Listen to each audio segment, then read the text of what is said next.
नमस्कार दोस्तों।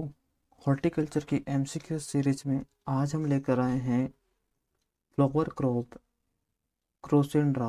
आज हम चर्चा करेंगे एमसीक्यूएस ऑन क्रोसेंड्रा। जो क्रोसेंड्रा एक लूज फ्लावर है और लूज फ्लावर है। तो इसका सबसे पहला जो क्वेश्चन है, crossandra is also known as क्रोसेंड्रा को और किस नाम से जाना जाता है? ऑप्शन ए है ब्लैंकेट फ्लावर, ऑप्शन बी है garden of east, option C है फायर क्रैकर या ऑप्शन डी है ऑल ऑफ दिस। तो जो क्रोसेंड्रा फ्लावर है और उसको अन्य किस नाम से जाना जाता है? तो क्रोसेंड्रा को अन्य नाम में फायर क्रैकर के नाम से जाना जाता है। अगर ब्लैंकेट फ्लावर की बात करें तो ब्लैंकेट फ्लावर जो कि लर्डिया है उसको ब्लैंकेट फ्लावर के नाम से जाना जाता है। गार्डन ऑफ ईस्ट, तो गार्डन ऑफ ईस्ट में को क्राइजेंथियम को गार्डन ऑफ ईस्ट के नाम से जाना जाता है और क्रोसेंड्रा को फायर क्रैकर के नाम से जाना जाता है। अगला प्रश्न आता है बोटनिकल नेम ऑफ क्रोसेंड्रा। इस क्रोसेंड्रा का जो बोटनिकल नेम है वो क्या है? ऑप्शन ए है क्रोसेंड्रा अरेंटिफोलिया, ऑप्शन बी है क्रोसेंड्रा इनफंडिबुलिफॉर्मिस, ऑप्शन सी है क्रोसेंड्रा ऑक्सीफॉर्मिस या ऑप्शन डी है नन ऑफ दिस। तो जो क्रोसेंड्रा का जो साइंटिफिक नेम है या बोटनिकल नेम है वो है क्रोसेंड्रा इनफंडिबुलिफॉर्मिस, क्रोसेंड्रा इनफंडिबुलिफॉर्मिस। नेक्स्ट क्वेश्चन आता है crossandra word is derived from which language. या कोसेंट्रा जो वर्ड है वो कौन सी लैंग्वेज से लिया गया? ऑप्शन ए है लैटिन, ऑप्शन बी है ग्रीक, ऑप्शन सी है फ्रेंच, ऑप्शन डी है हिंदी। जो कोसेंट्रा वर्ड है वो लिया गया है ग्रीक लैंग्वेज से। वो कौन सी लैंग्वेज से लिया गया है? वो लिया गया है ग्रीक लैंग्वेज, जिसमें जो क्रोसाई है उसका जो मीन होता है वो होता है फ्रिंज्ड या झालरदार। जो एंड्रे है इसका मतलब होता है एंथर्स। तो जो क्रोसेंड्रा है उसका जो मतलब है होता है वो होता है झालरदार एंथर्स या फ्रिंज्ड एंथर्स। नेक्स्ट क्वेश्चन आता है crossandra is belong to which family. Crossandra कौन सी फैमिली से बिलोंग करता है? ऑप्शन ए है एस्टेरेसी, ऑप्शन बी है मालवेसी, ऑप्शन सी है एकेंथेसी या ऑप्शन डी है फैबेसी। तो क्रोसेंड्रा कौन सी फैमिली से बिलोंग करता है? तो क्रोसेंड्रा बिलोंग करता है एकेंथेसी फैमिली से। क्रोसेंड्रा एकेंथेसी फैमिली से बिलोंग करता है। अगला क्वेश्चन आता है which of the following is commercially important species of crossandra. Crossandra की कौन सी स्पीसीज कॉमर्शियल रूप से काफी महत्वपूर्ण है? ऑप्शन ए है क्रोसेंड्रा नाइलोटिका, ऑप्शन बी है क्रोसेंड्रा एंजेलिफोलिया, ऑप्शन सी है क्रोसेंड्रा जिनेंसिस या ऑप्शन डी है क्रोसेंड्रा फ्लावा। तो इनमें से कौन सी स्पीसीज क्रोसेंड्रा की कॉमर्शियली रूप से महत्वपूर्ण है? तो वो जो क्रोसेंड्रा एंजेलिफोलिया स्पीसीज है ये कॉमर्शियली रूप से काफी महत्वपूर्ण स्पीसीज है। नेक्स्ट क्वेश्चन आता है chromosome number of Delhi crossandra. Chromosome number of Delhi crossandra, Delhi crossandra का जो क्रोमोसोम नंबर है 2n बराबर वो कितना होता है? ऑप्शन ए है 36, ऑप्शन बी है 30, ऑप्शन सी है 40 या ऑप्शन डी है 60। तो जो क्रोसेंड्रा का जो क्रोमोसोम नंबर है दिल्ली क्रोसेंड्रा का वो कितना होता है? वो होता है 30, क्योंकि जो दिल्ली क्रोसेंड्रा है वो ट्रिप्लॉइड प्रकार का है, ट्रिप्लॉइड प्रकार का। तो इसका जो क्रोमोसोम नंबर है वो 30 प्रकार का है। और बेसिकली अगर केवल क्रोसेंड्रा के क्रोमोसोम नंबर की बात करेंगे तो वो आएगा 40, वो आएगा 40, क्योंकि ये क्रोसेंड्रा दो प्रकार के होता है ट्रिप्लॉइड और टेट्राप्लॉइड, जिसमें जो टेट्राप्लॉइड है उसका जो क्रोमोसोम नंबर है वो 40 होता है। नेक्स्ट क्वेश्चन की ओर चलेंगे crossandra variety Arka Ambara is cross of. जो अर्का अंबारा है वो किसका क्रॉस है? ऑप्शन ए है crossandra nilotica into Mangalore local, option B है local yellow into Delhi crossandra, option C है लोकल इंटू लक्ष्मी या ऑप्शन डी है lutea yellow into Delhi crossandra. तो जो अर्का अंबारा है ये क्रॉस है किसका? लोकल इंटू लक्ष्मी का। ये लोकल इंटू लक्ष्मी का क्रॉस है। और जो लक्ष्मी है ये दिल्ली क्रोसेंड्रा का म्यूटेंट है। लक्ष्मी जो है ये दिल्ली क्रोसेंड्रा का म्यूटेंट है। नेक्स्ट क्वेश्चन आता है ideal temperature for crossandra cultivation. Crossandra cultivation के लिए आइडियल टेम्परेचर कितना होना चाहिए? ऑप्शन ए है 15 to 20 degree Celsius, option B है 20 to 25 degree Celsius, option C है 30 टू 35 डिग्री सेल्सियस या ऑप्शन डी है 10 टू 15 डिग्री सेल्सियस। तो क्रोसेंड्रा की ग्रोइंग के लिए जो आइडियल टेम्परेचर होना चाहिए वो होना चाहिए 30 टू 35 डिग्री सेल्सियस। 30 से 35 डिग्री तापमान इसकी कल्टीवेशन या ग्रोथ के लिए उचित होता है। अगले प्रश्न की ओर चलेंगे, आइडियल सोइल पीच। अब आइडियल सोइल पीच की भी बात कर लेते हैं। तो आइडियल सोइल पीच में क्रोसेंड्रा कल्टीवेशन के लिए वो कितना होना चाहिए? ऑप्शन ए है 5 to 5.5, option B 6 to 7.5, option C है 8 to 8.5, या ऑप्शन डी है नॉन ऑफ दिस। तो सोइल पीएच की बात करें तो क्रोसेंड्रा की ग्रोइंग के लिए जो सोइल पीएच होना चाहिए वो होना चाहिए 6 to 7.5।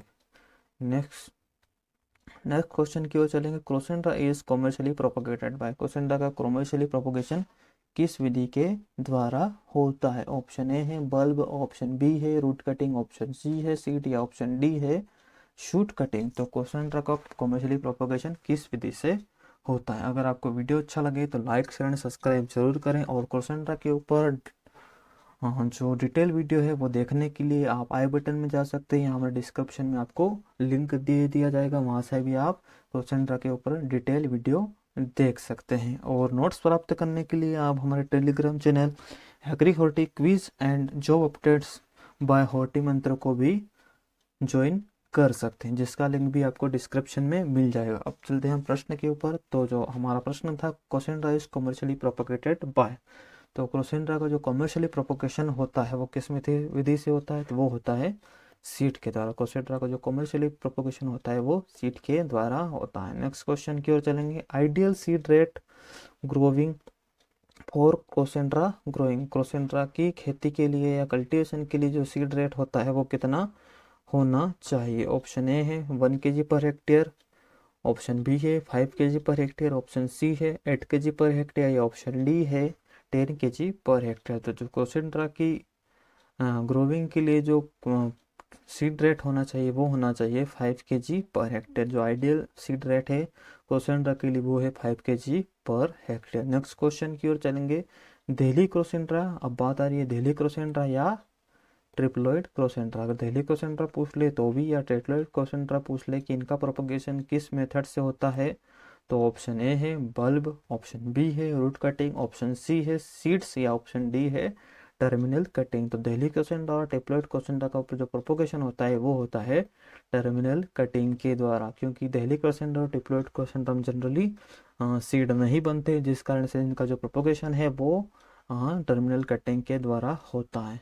अगले प्रश्न की ओर चलेंगे, लेंथ ऑफ टर्मिनल कटिंग। तो जो टर्मिनल कटिंग की जो लेंथ है वो प्रोपोगेशन क्रोसेंड्रा प्रोपोगेशन के लिए वो कितनी होनी चाहिए? ऑप्शन ए है 1 to 2 सेंटीमीटर, ऑप्शन बी है 5 to 10 सेंटीमीटर, ऑप्शन सी है 10 to 15 सेंटीमीटर, या ऑप्शन डी है 25 to 30 सेंटीमीटर। तो जो टर्मिनल कटिंग की जो लंबाई है वो कितनी होनी चाहिए? तो टर्मिनल कटिंग की जो लंबाई होती है वो होती है 10 से 15 सेंटीमीटर। वो कितने रखी जाती है? वो रखी जाती है 10 से 15 सेंटीमीटर। अगला प्रश्न आता है, sowing time of crossandra under South Indian condition. South Indian condition या जनरली इंडियन कंडीशन में क्रोसेंड्रा की जो सोइंग टाइम है वो क्या होता है? कौन से मंथ में क्रोसेंड्रा की सोइंग सीड की सोइंग की जाती है? ऑप्शन ए है जनवरी मार्च, ऑप्शन बी है जुलाई टू अक्टूबर, ऑप्शन सी है अप्रैल टू जून, या ऑप्शन डी है अराउंड द ईयर, मतलब पूरे साल। क्रोसेंड्रा की सोइंग कौन सीड की सोइंग कब की जाती है? तो जो क्रोसेंड्रा की जो सीड की सोइंग है वो की जाती है जनरली जुलाई से अक्टूबर के दौरान क्रोसेंड्रा के सीड को लगाया जा सकता है। अगला प्रश्न है, crossandra seedling will be ready for transplanting. जो क्रोसेंड्रा का जो हमने सीड लगाया है उससे जो सीडलिंग तैयार होगी वो कितने दिन में ट्रांसप्लांटिंग के लिए रेडी हो जाएगा? ऑप्शन ए है 30 days after sowing, option B है 45 days after sowing, option C है 60 डेज आफ्टर सोइंग, या ऑप्शन डी है 75 days after sowing.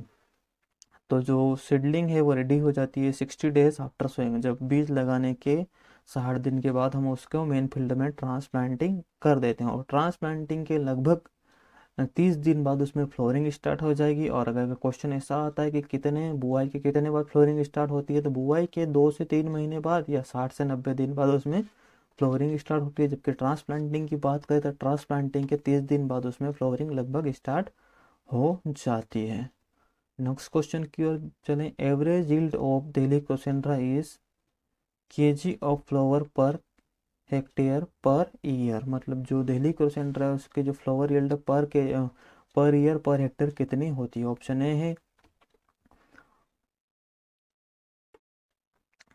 1500 kg per hectare, option B है 2800 kg per hectare, option C है 2200 kg per hectare, option D है 3200 kg per hectare. तो average yield की अगर दिल्ली कोसेंट्रा की बात करें तो वो है 2800 kg पर हेक्टेयर। अगर जनरल की बात करेंगे, अगर जनरल की पूछ ली जाए कि कोसेंट्रा का जो जनरल एवरेज यील्ड है वो कितनी होती है, तो वो होती है 2000 kg। 2000 kg पर हेक्टेयर कितनी होती है, 2000 kg पर हेक्टेयर। अगर केवल क्रोसेंटर की बात करें तो एवरेज यील्ड ऑफ क्रोसेंटर तो 2000 kg पर हेक्टेयर। और अगर दिल्ली क्रोसेंटर की बात करें तो वो होती है 2800 kg पर हेक्टेयर। और क्रोसेंट्रा के लगभग 15,000 फ्लावर मिलकर 1 kg फ्लावर बनाते हैं। अगर 15,000 क्रोसेंट्रा के फ्लावर है तो उनका वजन लगभग 1 kg के बराबर होगा।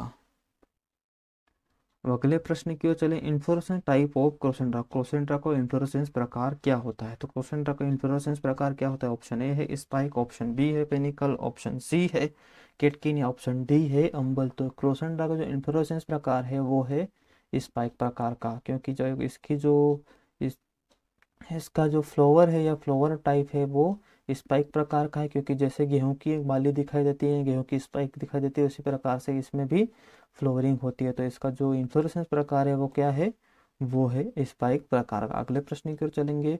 क्रोसेंट्रा विल्ट इज कास्ड बाय। जो क्रोसेंट्रा विल्ट होता है वो किसके कारण से होता है। ऑप्शन ए है राइजोक्टिनिया सोलेनाई, ऑप्शन बी है फ्यूजेरम सोलेनाई, ऑप्शन सी है कोलेक्टोट्रिकम क्रोसेंडी, ऑप्शन डी है अल्टरनेरिया अमेरंथी वैरायटी क्रोसेंड्री। किसके कारण से होता है, तो जो क्रोसेंट्रा विल्ट है वो किसके कारण से होता है, वो होता है फ्यूजेरम सोलेनाई के द्वारा। फ्यूजेरम सोलेनाई के द्वारा। अब राइजोक्टोनिया सोलेनाई के द्वारा क्या होता है, राइजोक्टोनिया सोलेनाई के द्वारा क्या होता है, तो राइजोक्टोनिया सोलेनाई के द्वारा होता है क्रोसेंट्रा का स्टेम रोड। क्रोसेंट्रा का जो स्टेम रोड है वो राइजोक्टोनिया सोलेनाई के द्वारा होता है। कोलेक्टोट्रिकम क्रोसेंट्रा के द्वारा क्या होता है, तो कोलेक्टोट्रिकम क्रोसेंट्रा के द्वारा क्रोसेंट्रा का क्या होता है, लीप ब्राइट होता है। और अल्टरनेरिया अमेरंथी वैरायटी क्रोसेंट्रा के द्वारा क्या होता है, तो अल्टरनेरिया अमेरंथी वैरायटी क्रोसेंट्रा के द्वारा जो क्रोसेंट्रा का अल्टरनेरिया रीप स्पॉट होता है क्रोसेंट्रा का, वो अल्टरनेरिया अमेरंथी वैरायटी क्रोसेंट्रा के द्वारा होता है। जबकि विल्ट जो होता है वो होता है फ्यूजेरम सोलेनाई के द्वारा। विल्ट होता है फ्यूजेरम सोलेनाई के द्वारा। अगले प्रश्न की ओर चलेंगे। क्रोसेंट्रा इज कॉमर्शियली कल्टिवेटेड इन। क्रोसेंट्रा का जो कॉमर्शियली कल्टीवेशन होता है वो इंडिया के कौन से पार्ट में होता है। ऑप्शन ए है वेस्टर्न इंडिया, ऑप्शन बी है नॉर्थ इंडिया, ऑप्शन सी है साउथ इंडिया, ऑप्शन डी है सेंट्रल इंडिया। तो क्रोसेंट्रा का जो कॉमर्शियली कल्टीवेशन वो होता है साउथ इंडिया। हमारे साउथ इंडिया में बात कर ली जाए कौन कौन से स्टेट में होता है, तो वो होता है कर्नाटका, तमिलनाडु और आंध्र प्रदेश में। किस किस में स्टेट में होता है, कर्नाटका, तमिलनाडु और आंध्र प्रदेश में। अगला प्रश्न है। क्रोसेंट्रा ई स्टेट फ्लावर। क्रोसेंट्रा कौन से स्टेट का स्टेट फ्लावर है। ऑप्शन ए है ओडिशा, ऑप्शन बी है आसाम, ऑप्शन सी है गोवा, या ऑप्शन डी है कर्नाटक। तो कौन से स्टेट का स्टेट फ्लावर है, तो जो क्रोसेंट्रा है वो गोवा का स्टेट फ्लावर है। गोवा स्टेट का स्टेट फ्लावर है, जिसे अम्बोली के नाम से भी जाना जाता है। और साउथ इंडिया में इसको कनकम्बरम के नाम से भी जाना जाता है। वीडियो अच्छा लगा हो तो लाइक शेयर सब्सक्राइब जरूर करें। धन्यवाद।